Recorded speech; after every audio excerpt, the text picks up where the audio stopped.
Hello there, guys. It's me, Muffin here. I am back for chapter 2 of the Golden Armor tonight. This is Basic Beginnings. Let's get right into it.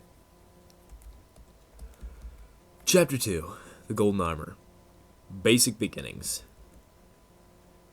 Shining Armor sat at his desk, shuffling through papers. He didn't really want to read. All were reports on all parts of the Royal Guard, letting him know of places that could use a guard watch. Recruitment drops and training programs didn't cover. Shining sighed and buried his head in Duzo's, mentally tired. He had returned from his honeymoon with Cadence to take on this mess. The restructuring of the Royal Guard is at his suggestion to Celestia. He was horrified to learn that the changeling Queen Chrysalis had posed as his wife and even convinced him to distrust his own little sister. Then beat Celestia on a duel due to Shining Armor's aid. Overall, it was the biggest embarrassment of Shining's career, and at the breaking point for the Royal Guard. A knock at the door caused Shining to straighten up. He cleared his throat and said in his best authoritative voice, "Come in." The door gently swung open to reveal a stunning pink alicorn with purple and yellow mane. She smiled sweetly at Shining, and she breathed a sigh of relief. Cadence's very image was enough to calm down Shining Armor, even if he wasn't as stressed as this. He smiled back to her, and she trotted over to him. "Having fun, dear?" she asked sweetly, and a hint of playfulness. Shining sighed and looked back at his stacks of papers. "Yeah, loads of it," he said blandly. "This will be the biggest achievement of my career if I pull this off. But only if I erase my biggest failure." Cadence gently nuzzled his neck and said, "Don't worry about it. Chrysalis had you all fooled." "But that's the point," Shining said loudly and startled Cadence. "I was tricked. Celestia was tricked. The whole guard was tricked. We can't let this happen again. We were only lucky the elements and my sister were here to stop her." Cadence put a soft hoof on her husband's back and said, "But we still thwarted her. That means we can still win, even if the guard wasn't expecting it." Shining looked down and Cadence gave a smile. "Plus, we have the best captain we could ask for." Comet realized that he had been holding his breath as he had entered the gates of Canterlot Castle and let out a deep sigh. Oddly enough, Angel was having the reverse problem as she babbled. "Oh my Celestia! This is so cool! That's the Royal Palace, and the gardens, and the moat, and the..." She excitedly listed off. Their escort, the guard from the recruitment station, kept silent and wore a hard face as he led the two ponies over to the left, past the set of Pegasus guards. The two-eyed angel suspiciously, but let her pass without a word. It was indeed unusual for a bad pony to be out during the day, plus the added suspicion of the changelings since the royal wedding, but their spells didn't stop her or cause her to salivate uncontrollably. It seemed the castle grounds were doing that just fine. As the three walked to the Royal Guard training grounds, the escort found it increasingly hard to keep a straight face as Angel continued her rambling. Luckily, Comet saved him. "Are you seriously going to name off every single blade of grass?" he grumbled. "Oh, come on, Comet. You don't think this is cool?" Angel whined. Her excitement suddenly dampened. Comet rolled his eyes and said, "We're not on a tour group. We're future Royal Guards, and as such, we need to act like it." Angel stuck out her tongue at the ground and mumbled, "Party pooper." Comet pretended not to hear it and kept trotting behind the escort, Angel slightly lagging behind, but with a large sparkling in her eyes, scanning everything. The trio approached a series of large square buildings and a rather long dirt path that ran into the forests at the edge of the castle grounds. Guard ponies of all sizes were doing random exercises all around the compound. Pegasus ponies were straining to pull large boulders using just their wings, while unicorn guards fired bolts of different colored energies at targets that popped up at irregular intervals. Several Pegasi and unicorn ponies of many different colors did push-ups as a large Pegasus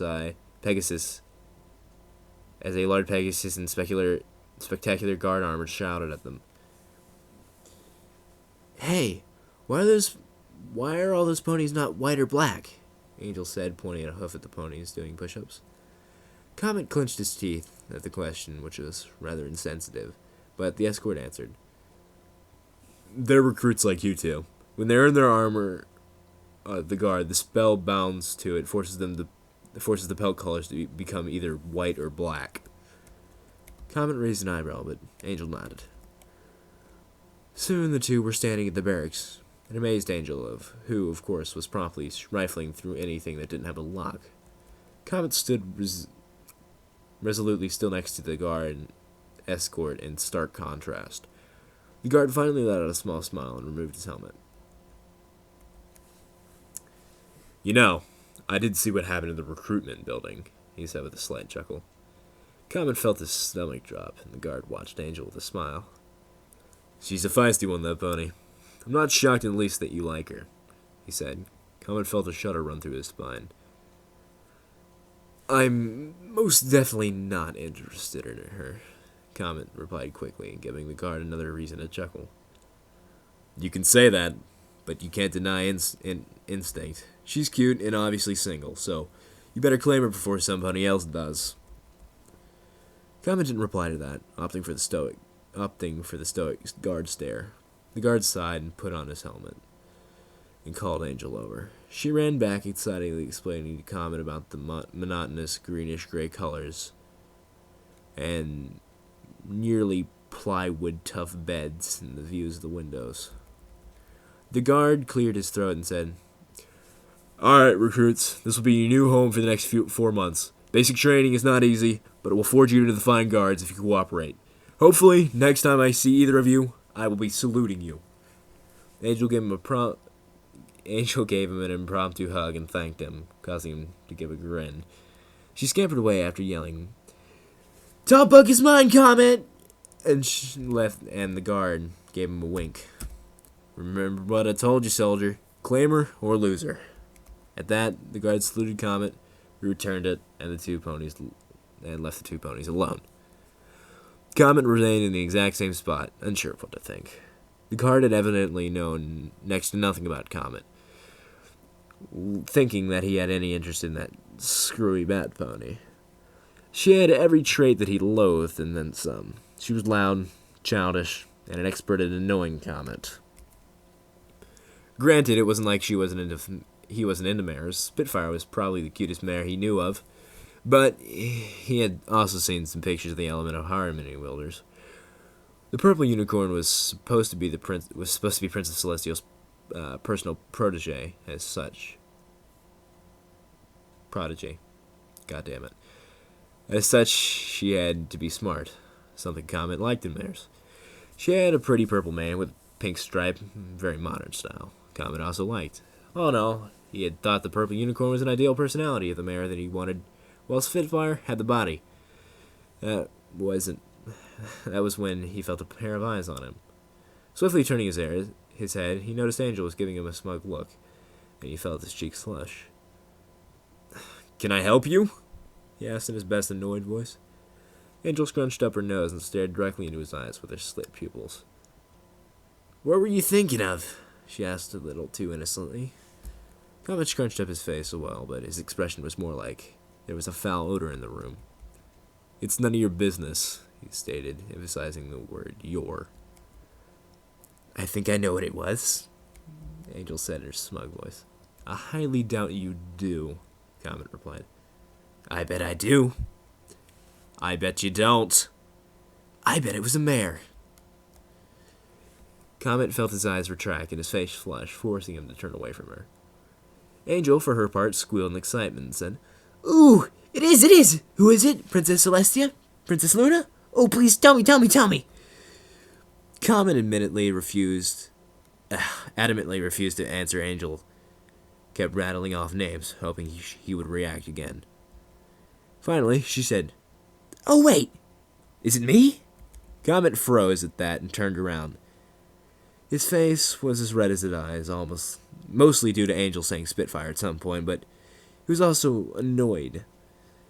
She had said earlier that day, even the guard was in agreement. He was not interested in Angel.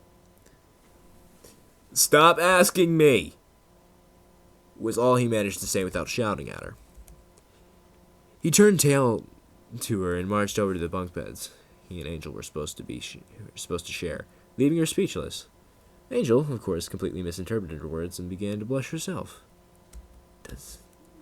He does like me?"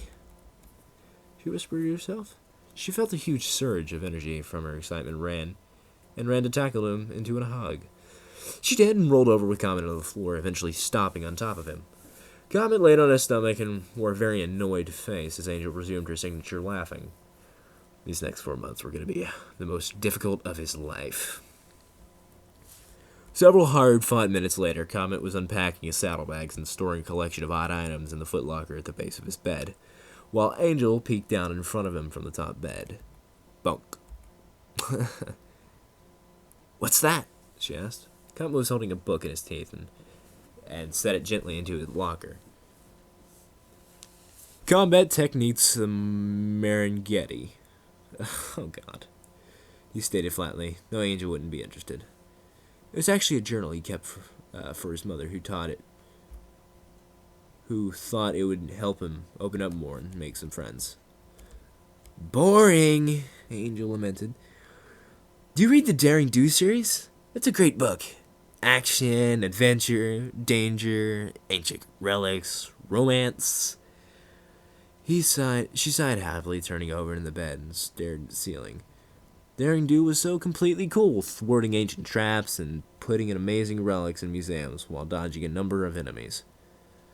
Comet thought the series was for children, who could rightfully expect to go on to some grand adventure every week. Oh, God.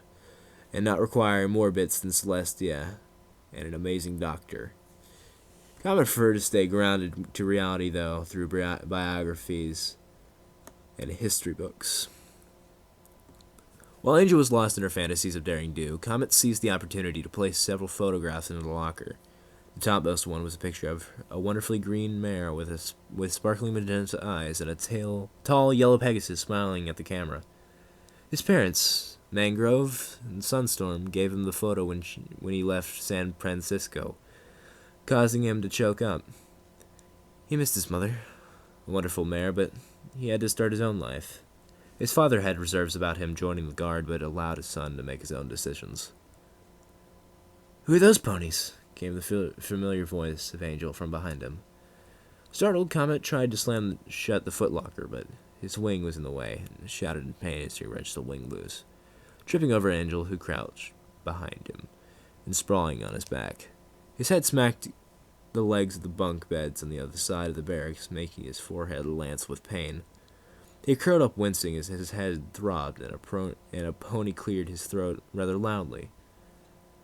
Comet opened his eyes to see a stern-looking guard glaring down at him. So much for a good first impression. Okay, so that was Chapter 2. Thank you guys for listening. More to come sooner or later. Please leave a comment down below, and have a good one.